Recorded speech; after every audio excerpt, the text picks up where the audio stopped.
After refusing to let my husband's cousin live with us, I found all my belongings piled in the garage. His mother sat on the couch and said, "You don't get to control family decisions." My husband said nothing. I went to stay at a hotel, but at check-in, my credit card was declined. I called the bank, and they said the account owner had been changed too. I didn't sleep that night. I laid awake on Serena's pull-out couch, staring at the ceiling, going over every single thing in my head. How long had Craig been planning this? When did Margie get involved? And Lucas, was he just the excuse, or the whole reason? The next morning, I got up early. Serena had already left for work, but she left me coffee and a sticky note that said, "Call your job, take some time. I've got your back." I needed that more than I realized. First thing I did was call the bank again. This time I asked to speak to a manager. I gave them every piece of information I had, told them about the account, and asked how it was even possible to have my name removed without my knowledge. Turns out Craig had opened the original joint account in his name first, then added me later. That gave him the right to remove me without needing my approval. The manager said there was also a new checking account, opened just a day earlier, and that most of the money had already been transferred into it. All our savings. My paychecks. Everything. Gone. My hands were shaking on the phone. The woman asked if I wanted to file a fraud claim, but I knew that wouldn't work. Technically, he hadn't broken any laws. He hadn't forged anything. He was just a coward who planned everything behind my back. So I asked a different question, did he close the credit cards too? She paused. Yes, the cards under your name were closed as of yesterday morning. They'd cut me off completely. And that's when it really hit me. This wasn't just about Lucas moving in. This wasn't a family disagreement. This was a power move. A full-on ambush. Craig wanted me gone. Margie wanted me out of their lives. And Lucas? He was just the nail in the coffin. I sat there at Serena's kitchen table, trying to figure out what to do next. I had nothing but my phone, my car, and a bag with 2 changes of clothes. Everything else, my personal stuff, documents, laptop, jewelry, was in that house. My house. I checked our property records. The house was in both of our names. That gave me rights. But I also knew walking back in there could start a war. Still, I needed to see it for myself. So I drove back. Quietly. Parked a few houses down. It was around noon. Craig's car was gone. So was Lucas's truck. But Margie's rusted-out Buick was still in the driveway. I walked around the back, went through the side gate, and peeked in through the kitchen window. She was in my kitchen, frying eggs like it was Sunday brunch. I didn't even go in right away. I just stood there and watched her scrape a pan with one of my spatulas, wearing slippers I'd bought last Christmas. I felt sick. After a minute, I opened the back door and stepped inside. She turned around, saw me, and rolled her eyes like I was the intruder. "I told Craig you'd try this," she said, like she was scolding a teenager. "I came to get my things," I said. "I'm still on the title. You can't lock me out." Margie leaned against the counter and crossed her arms. "You're not welcome here." "I don't need to be welcome. I need my things." She laughed. Laughed. "Your husband's already moved your stuff. It's in the garage. Take it and go." I didn't move. "What about my documents? My laptop? My jewelry? The files from my job?" She just shrugged. "I don't know anything about that." That's when I realized it might be worse than I thought. If they'd taken my laptop, they could access my emails, maybe even my work info.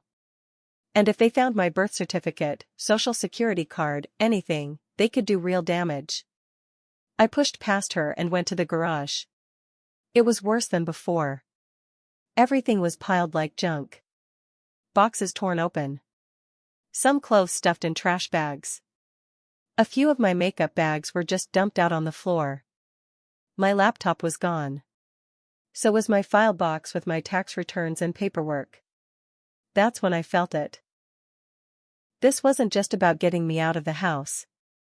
They were trying to erase me. I stood there for maybe 5 minutes. Just staring. Breathing. Rage building up in my chest like fire. I didn't take anything. I turned, walked out, got in my car, and drove straight to the courthouse. It was time to get a lawyer. I'd never stepped foot inside a lawyer's office before. I didn't even know where to start.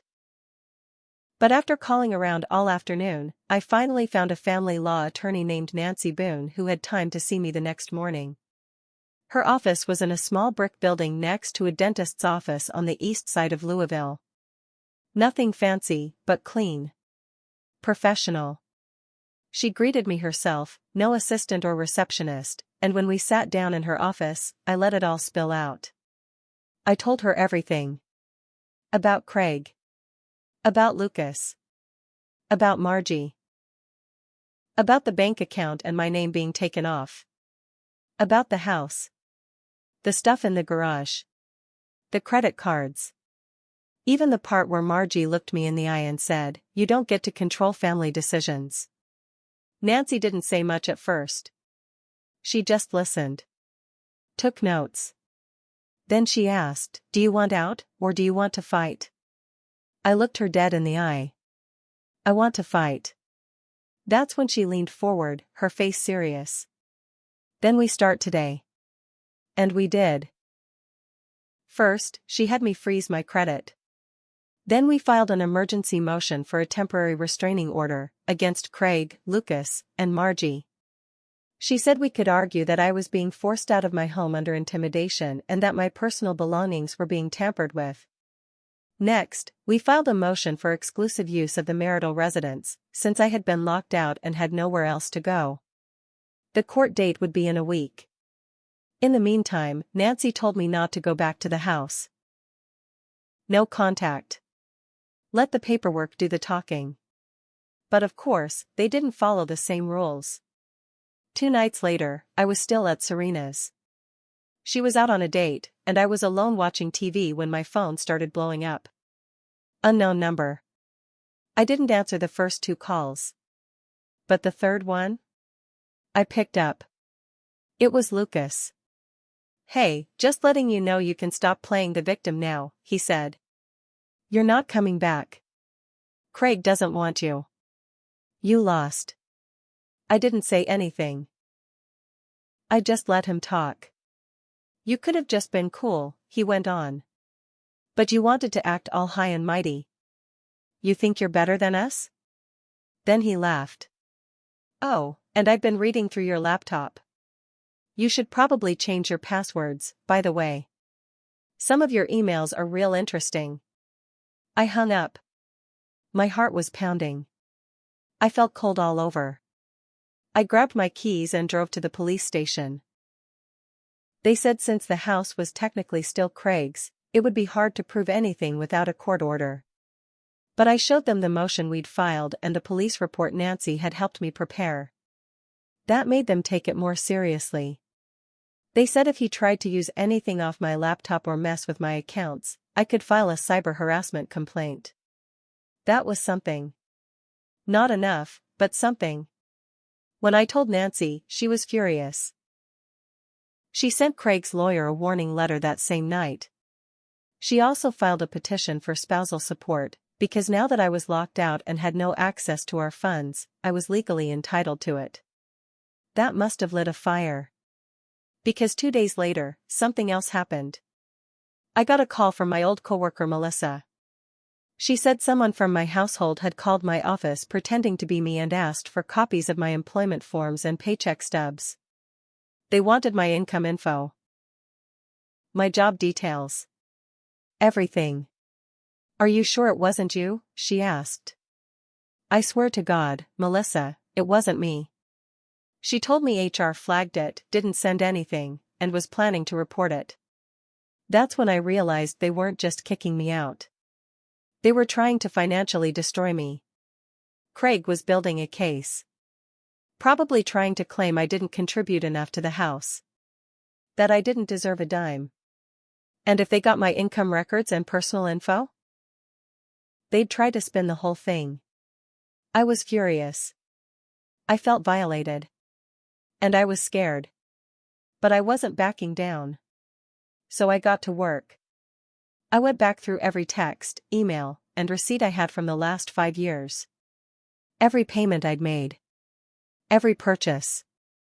Photos of the furniture I'd bought. The down payment I helped with. Proof that my money helped build that house just as much as his. And then I found something else.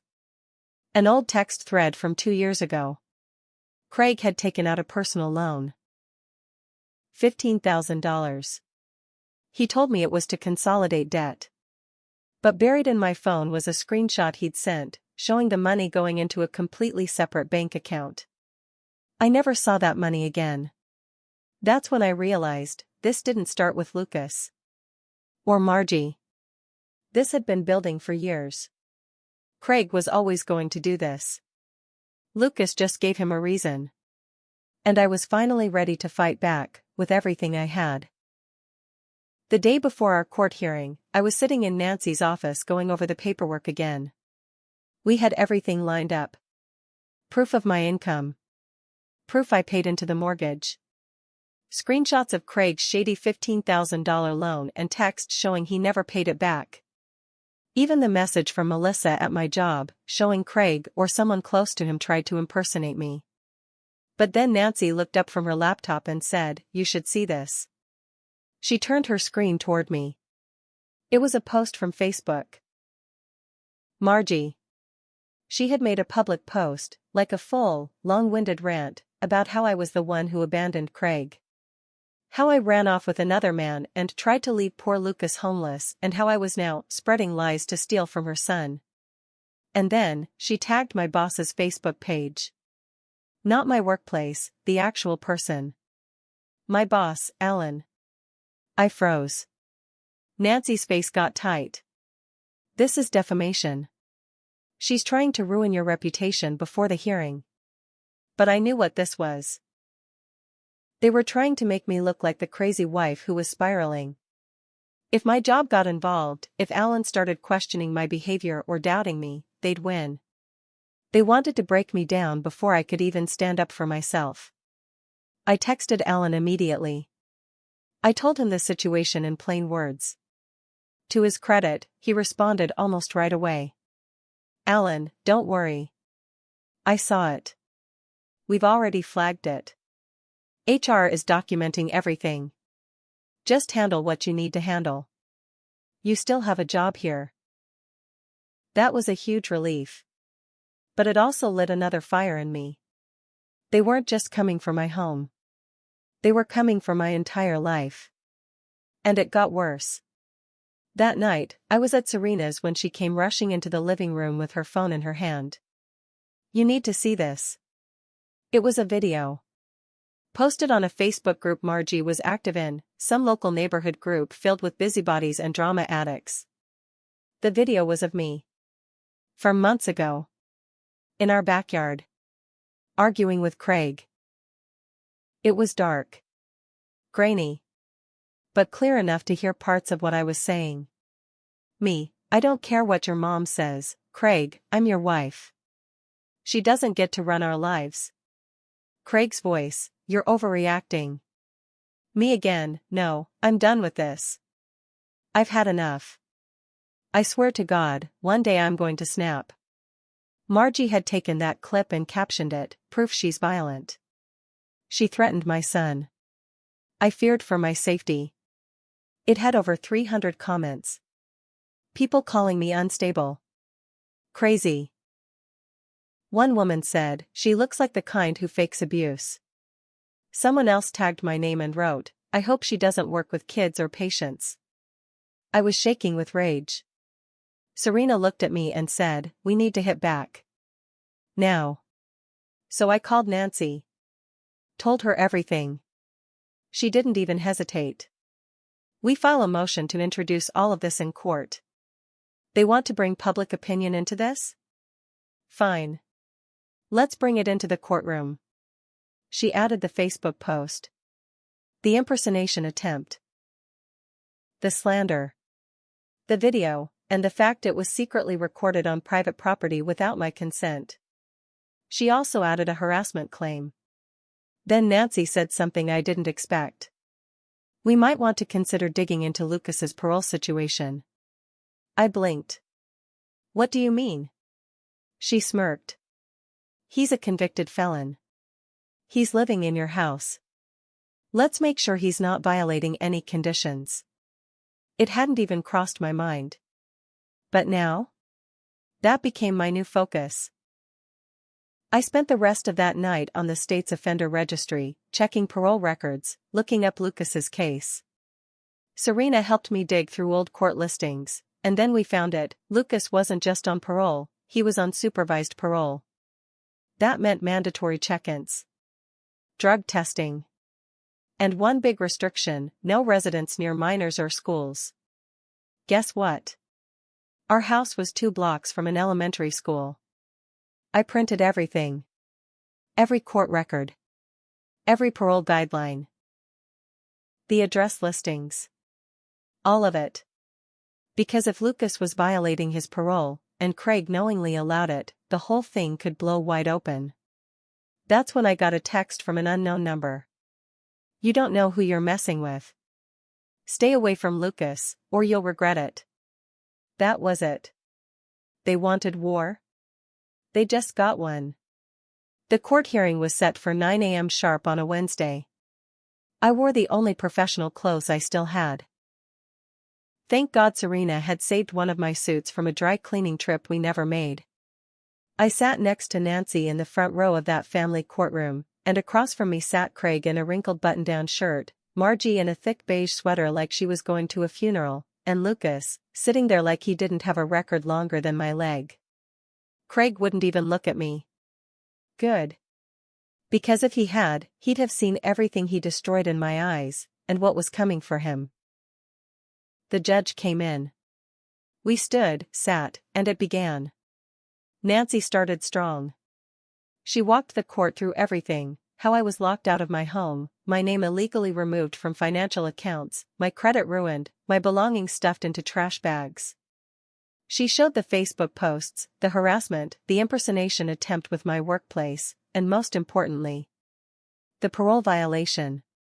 When Nancy handed over the documents proving that Lucas was living 2 blocks from an elementary school against his parole terms, you could feel the mood shift in that room. Even the judge leaned forward, asking for clarification. Nancy said, "Your Honor, my client was not only emotionally and financially ambushed, she was unknowingly placed in legal jeopardy by being forced out so a parolee could violate state law in her home. Her husband facilitated that. And his mother aided it." Then it was Craig's attorney's turn. They fumbled. They tried to paint me as unstable, controlling, and verbally aggressive. They played that grainy video of me yelling at Craig in the backyard. Nancy stood right after and said, "Yes," she yelled. After years of being dismissed, overruled, and emotionally isolated. This clip doesn't show violence. It shows a woman pushed past her limit. Then she handed over my financial documents. Photos of the furniture I paid for. Down payment receipts. Proof I earned over half the household income. Then she dropped the final bomb. "Your Honor, we also believe Mr. Duncan committed marital fraud. In 2022, he took a loan for $15,000. He told my client it was to pay off joint debt. Instead, he moved it to a personal account and withdrew it over several weeks for unreported expenses, including large ATM withdrawals and payments to a woman who, by the way, is not my client." That's when Craig finally looked at me. He knew. He was caught. The judge called a recess. When we came back, everything moved fast. The judge granted me exclusive use of the house immediately. Craig and Lucas were ordered to vacate within 48 hours. I was awarded temporary spousal support until the divorce was finalized. But that wasn't even the best part.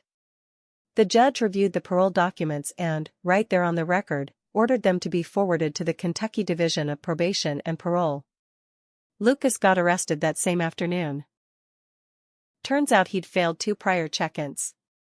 The address issue was the last straw. When police picked him up, he tried to run. They tossed him in my front yard. Craig and Margie were both screaming on the porch, and yes, Serena and I watched it all from her car across the street with the windows down and iced coffees in hand. Poetic. I waited until the house was cleared out, then I walked through it like it was the first time. It felt different. It felt mine. There was trash in the kitchen. A broken cabinet. Burn marks on the carpet in the guest room, God knows what from. But I didn't care. Because they were gone. And I had the keys.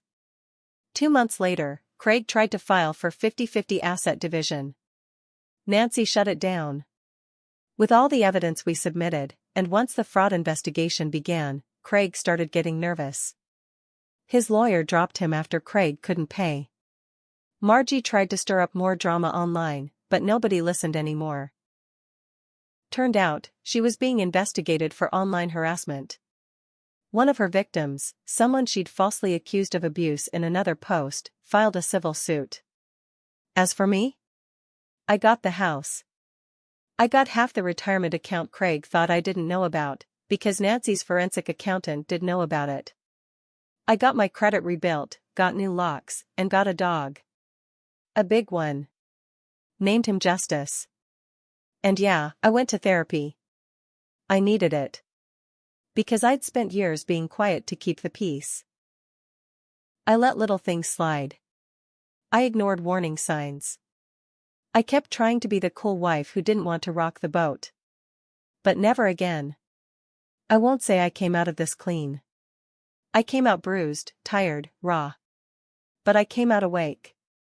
Sometimes, the people closest to you will quietly build a trap around you while smiling to your face. Sometimes they'll call it family.